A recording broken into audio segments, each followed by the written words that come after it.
Second chances. Did you ever get one? Did you ever need one? Do we need them all the time? Yes, we do. How about young, violent, sexual offenders, drug abusers under the age of 18 in juvenile detention center? Do they get one? They better. They're young people. Second chances of what we're going to talk about next. Ron Stollar and Megan Millikin of the Medina County Juvenile Detention Center.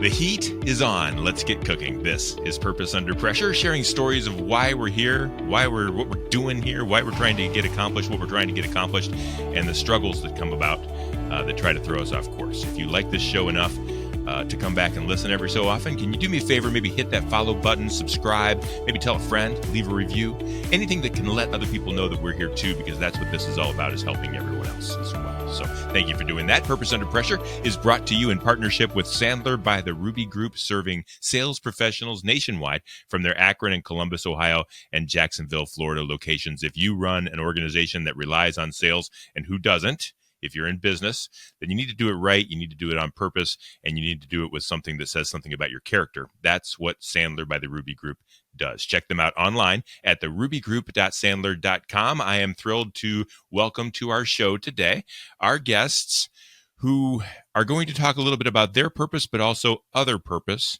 and a community-driven purpose. And I'm excited to share this special story with you. Ron Stollar is the current and retiring, and maybe by the time you see this show, retired superintendent at Medina County Juvenile Detention Center. Megan Millikin is the current co-superintendent and taken over, and she's next in line. And this show is not so much about them as it is about what they do. And so welcome to Purpose Under Pressure, Ron and Malcolm. Thanks, Brian. Thanks for coming. I appreciate you're taking the time to talk about this. What I want to talk about is these young people. You at your juvenile detention center serve kids, young people that are violent offenders, have had a history of trauma and violence, and this is a bad deal. This is jail, right? And yet they're kids.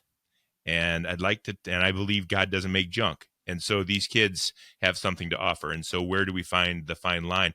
That's what this is about. Can you tell me a little bit more about what you're trying to do and what you're doing there at the Juvenile Detention Center in Medina County? Do you want to, Megan? Or you started it. All right. So you should. All right. You start us off. Yeah. So our philosophy here is we have no interest whatsoever in simply housing kids. Why would we not do our best to help them? So we, in our building, in conjunction with our juvenile court, take a holistic approach, see what we can do to get our kids' lives turned around. The vast majority of the kids that find themselves in our building truly are not bad kids. They've had difficult upbringings. Their home lives are very challenging, dysfunctional. And so they've just made bad decisions for the most part. So our goal and what we strive to do is to help them make better decisions. But that's where purpose comes in, right? Because, and we're not going to knock anybody else. Programs are in place to do things, but you're doing it differently, right? You said you have no interest in just housing. How is this typically seen? What's happening in the community is it, hey, these guys they made their own decisions, washing my hands of these kids and away they go? Or what are you doing differently? I would say we have made it an intentional goal to partner with our community as much as we can. And in doing that over the years, we found that there are more people, truly more people, more organizations out there who want to help, that want to come in here and help us, help our kids, than we can actually keep up with, which is a great problem to have. So there are a good number of people who are on the same page as us, you. We don't see these kids as throwaways. We want them to have a positive, productive future because they're going to be in our communities anyway. Yeah. And what's the other side? If let's set this up properly. If this doesn't go well and we do wash our hands of them, what's the future look like for these kids? I think that's where this real, and for the community, I think that's where this real purpose kicks in. What are we trying to stop from happening? Yeah, we want to stop the behaviors that got them in our building in the first place. We do not want them graduating to the adult correctional system. That is our overarching goal. We want them to have a positive, solid quality of life where they realize that they have value and that their future doesn't have to be a life of incarceration. And I want to set it up a little bit deeper as we go into the pressures that you overcome. These kids are in this facility for what purpose? What did they do? Give me a picture of what kind of kids we're talking about, or at least what kinds of things they've done to land themselves here. Yeah, so we have different type of offenders for maximum security facilities. So we have kids who have had low-level offenses. They've gone through the court system, and they've been placed on probation. So they break that probation, and they'll come here. And then we have other kids who get arrested out in the community for domestic violence cases, assault, sometimes attempted murder or murder charges. So we see all levels of offenses here. Okay. And how many kids, how much room do you have for kids there? We hold 30 kids, male and females. About what age typically? Typically anywhere between 14 and 16, but we will hold 11 all the way up to the age of 21. Yeah. And so what are the other hurdles? Are there community hurdles? Are there governmental hurdles? Are there hurdles in the ways you deal with the kids themselves? When you're at the end of the day, when you're trying to get things done, what's holding you back? Let's talk about the pressures that get in the way. I would say, and feel free to agree or disagree, Megan, but I would say their family, the kids' families. At some point, most of them get released and they go back in to that same situation who created who they've become. So it's an uphill battle. Fortunately, as I already said, our juvenile court takes a holistic approach. So they involve as much as they can other family members to get our kids the help that they need. But I think that's the best answer that I have for you right now. What happens? What can you give? Someone told me once, Brian, you don't understand what it looks like on the other side. You're living in an upscale community and you're got a job and you're taking care of everything's good in your life. You're not going to go to jail. Everything's fine. You don't understand what it looks like on the other side. And that was a true story. I'll never forget it. And he was true. He was right. Paint me a picture of the lives that these kids are living in that end up with you and what you're trying to keep them from coming back to.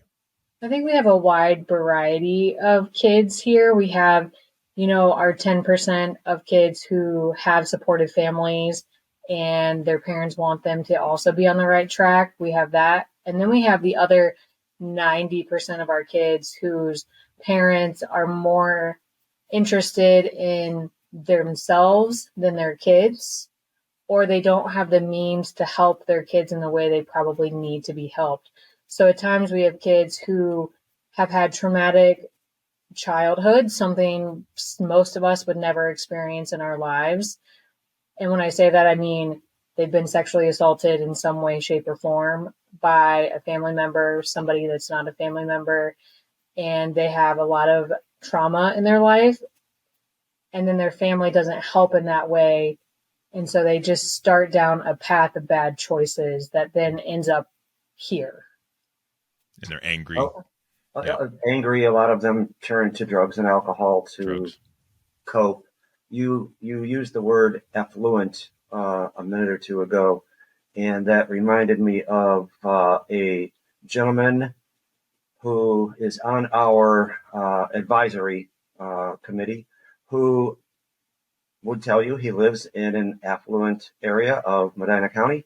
And several years ago, he was doing a ride-along with the sheriff's office, one of their deputies, and they got a call to a home in his neighborhood for a young man who, I don't remember what the young man had done, but our advisory member said it was just the biggest eye-opener for him. He never would have believed that what was going on in that house would go on in a neighborhood. And it wasn't from an arrogant mindset or approach, so don't misunderstand. He was just naive to things could happen anywhere. Well, it's that you don't know it, you don't see it, and you don't believe it. Like, you don't live your life that way, and how could it be possible that someone else could? And then if you watch a movie, it's just one thing on a movie and it's fake, and but it's real. And these drugs and the abuse and the lack of caring that is going on with these kids, and so these young people end up with you. Now what? Because I've got to imagine that they are angry and giving up hope and not caring and just going to, maybe rule the roost for a little while and cause some trouble. I mean, what you're trying to help them, they probably don't want help that on day one. Tell me a little bit about those pressures. Yeah, you're spot on. A lot of them don't want help.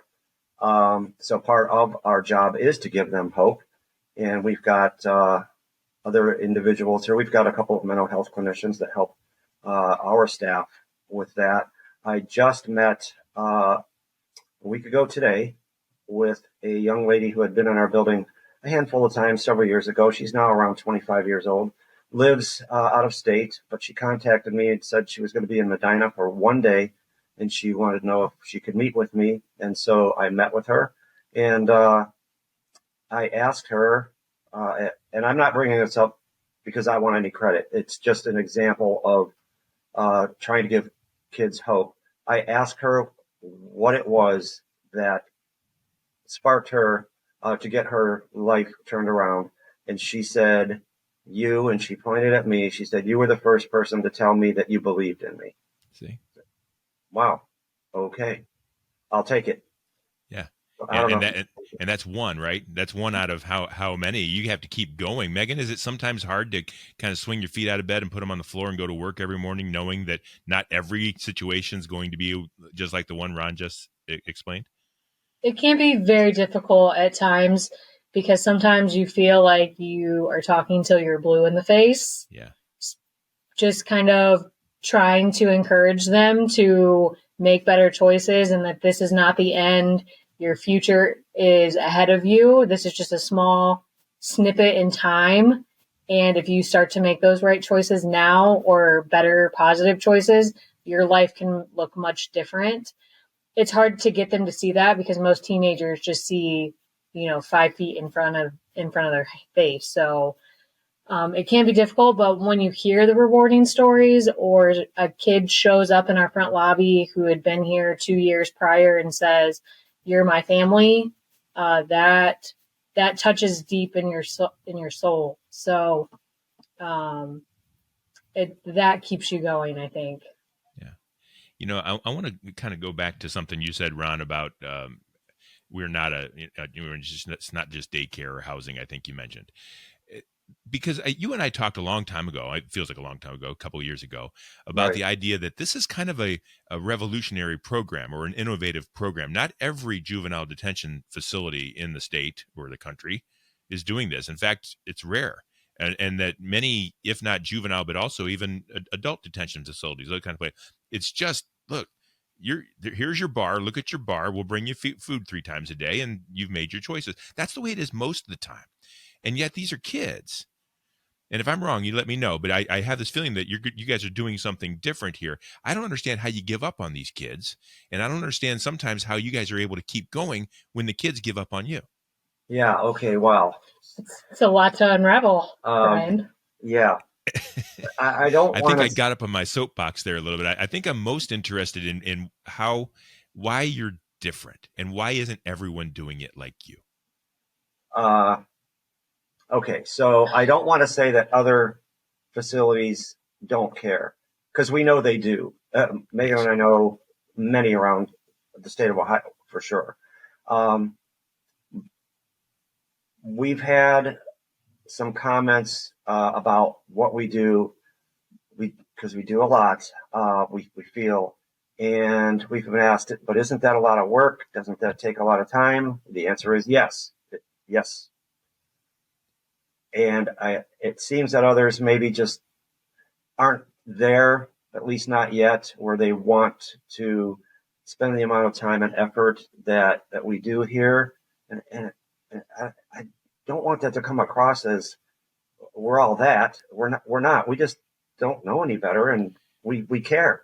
Yeah, and I don't think it's that they don't do it. I think when I mentioned innovation, I think you're just doing something differently. And is it catching on a little bit when people hear about what's going on here and see what you're doing and they say, hey, wow, you guys are really doing it. Is it that hard? Are they trying to implement that too? I mean, 20 years from now, will we see more of this type of an approach across the board? I hope so. Yeah, Yeah. yeah. I think a little bit it's catching on. At least here in Ohio, uh, I would like to see it go at a faster rate than it's going. Yeah. But I think so. In talking to other facilities around the state, uh, I mentioned that we have made it very intentional to partner with our community, and that they've been very supportive. And there are a couple of others that are doing that as well. Um, Probably have a ways to go yet, but at least they're willing to get going on it, and that's great. Good. And thank you for kind of starting the ball rolling on this. You're such a humble person, Ron, but I've told you many times you're doing more than you realize, and I think it's amazing. I'm interested. I'm really interested in this. I think you guys said, Megan, I asked you once how long these kids are there. Is it a couple weeks typically? It's anywhere between 14 and 21 days on an average. The longest they can stay is up to 90 days per their charge. Yeah. So maximum you've got access to them for 90 days. Yes. Minimum maybe a few days, but Mhm. typically 2 to 3 weeks. Now, these Correct. kids are coming from this environment we've already discussed. We don't have to reset it so much, but it's a bad deal. They end up in juvenile detention. That's a bad deal for them. They don't have any real hope on what to do next. They just want to get out. And here come Ron and Megan and the team. What's day one look like? And what's day 21 look like? And what has to happen in between that short period of time for you guys to make the difference that you're talking about making? Yeah, so day one, like I think we already said, they're usually pretty angry or upset that they're here, especially if it's their first time here. They're scared, don't know what to expect. And then by about day 3 or 4, they seem to understand that we are here to help them, and we have a lot of support and programs in place to try to help them. They So might within a still be week, angry. they're realizing, hey, this is different here. Maybe I ought to pay attention. I would think so. I think so, yes. So Yeah, what it's you're saying then is that they're not so deeply entrenched in who they are that it's if we can get to these kids young and take an interest in their lives, we can make a pretty fast difference, can't we? Yes, I think so. They're still, you can put an impression on them to help them change their way of thinking.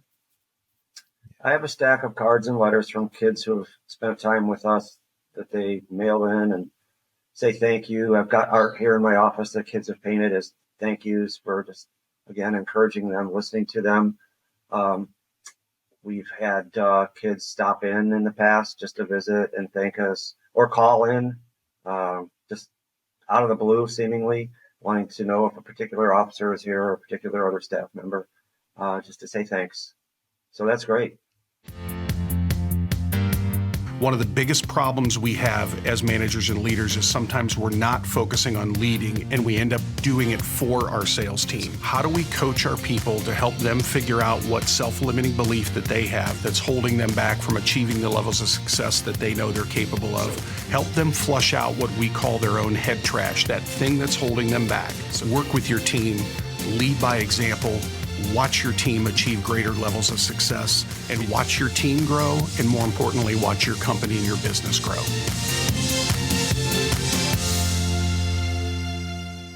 It's really making a difference. Do you find that they define themselves by their actions, or that community puts that label on them because of their actions? Because that's a big pressure when they're trying to accomplish what they're made to do. Are they their biggest hurdle, or is it the community and their family that just keep kind of pinning them down because they're offenders? I would say that they are probably their biggest hurdle, and they, in the very beginning, probably believe the community is against them.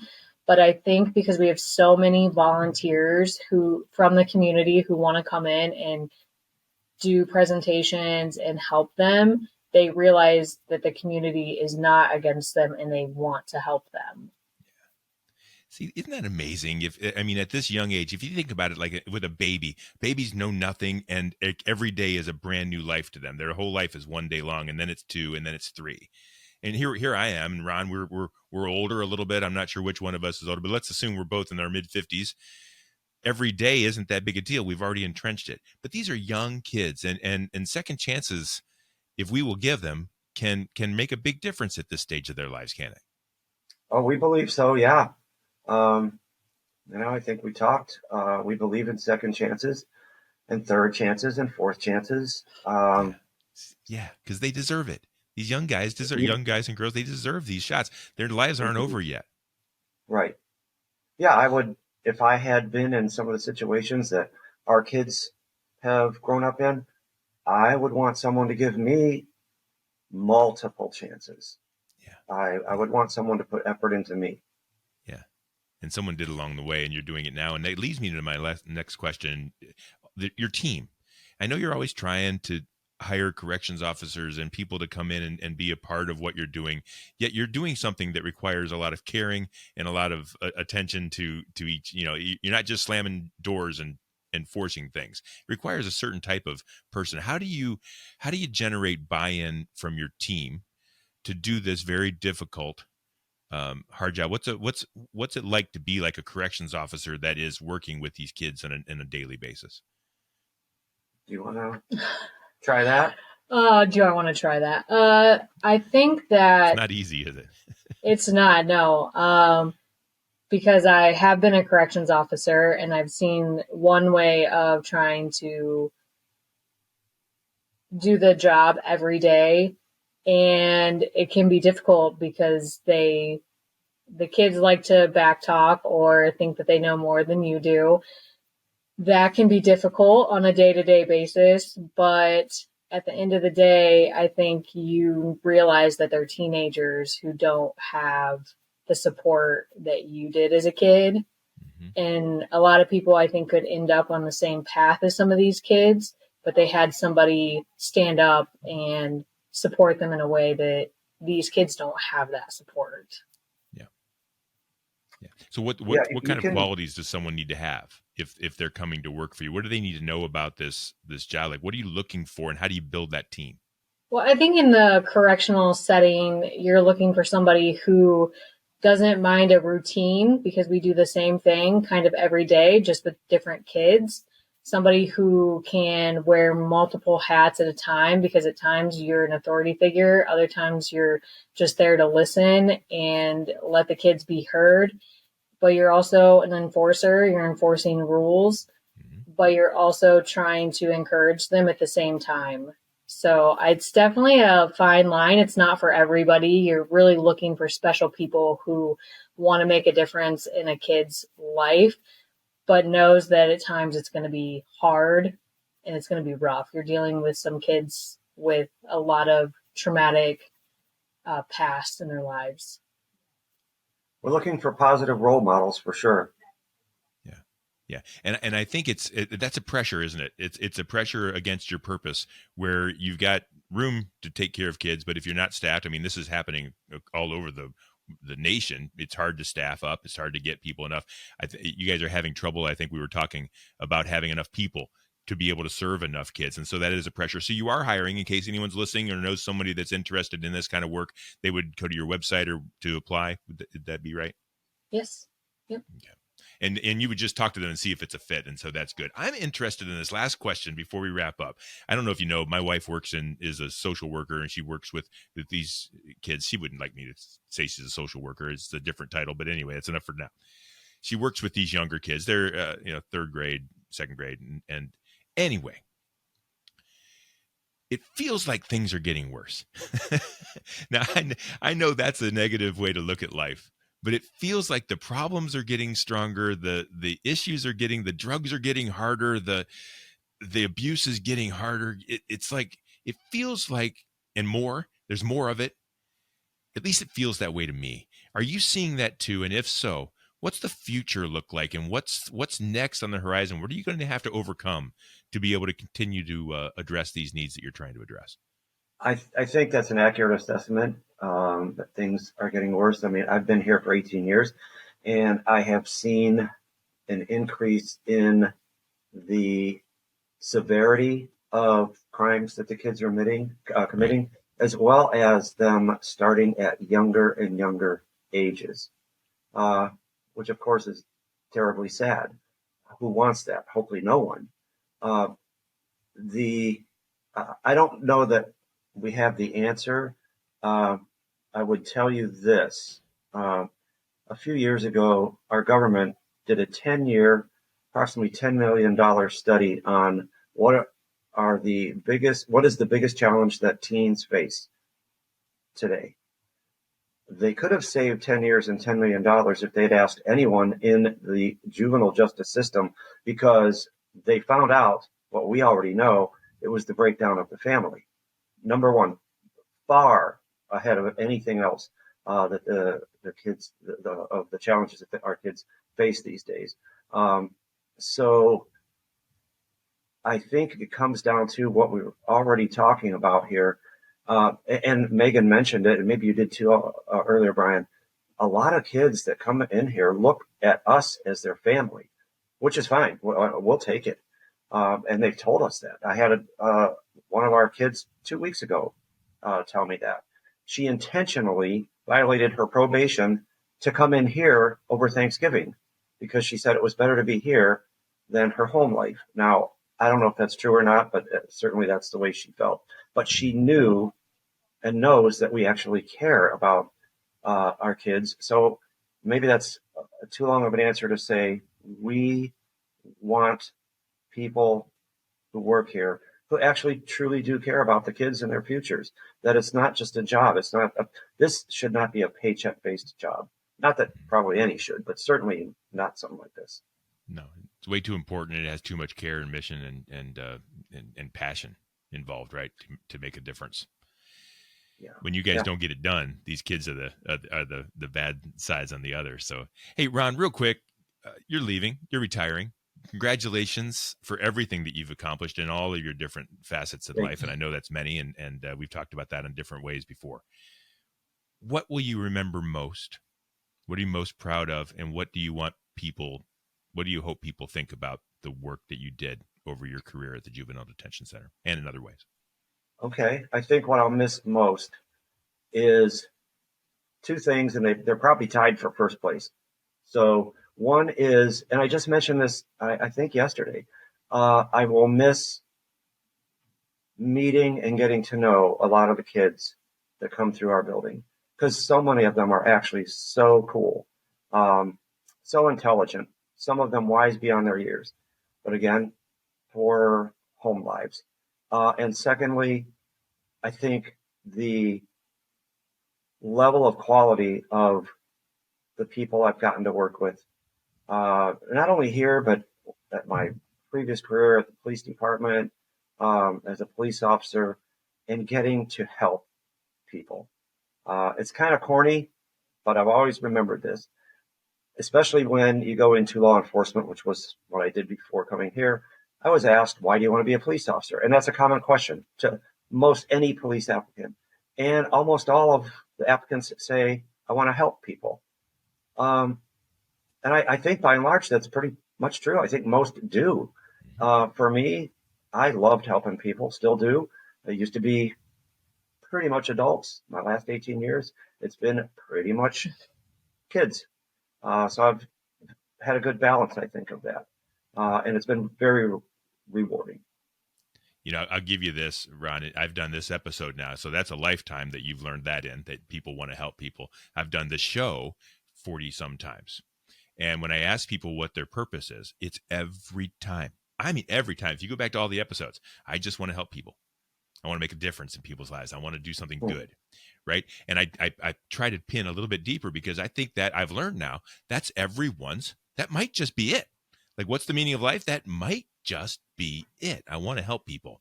And to take the opportunity to do it, I think your purpose comes in where you can specifically do it, where you can use that needlepoint pin and go, I'm going to make a change here. And I think that's what you've done in your life. And I congratulate you for it.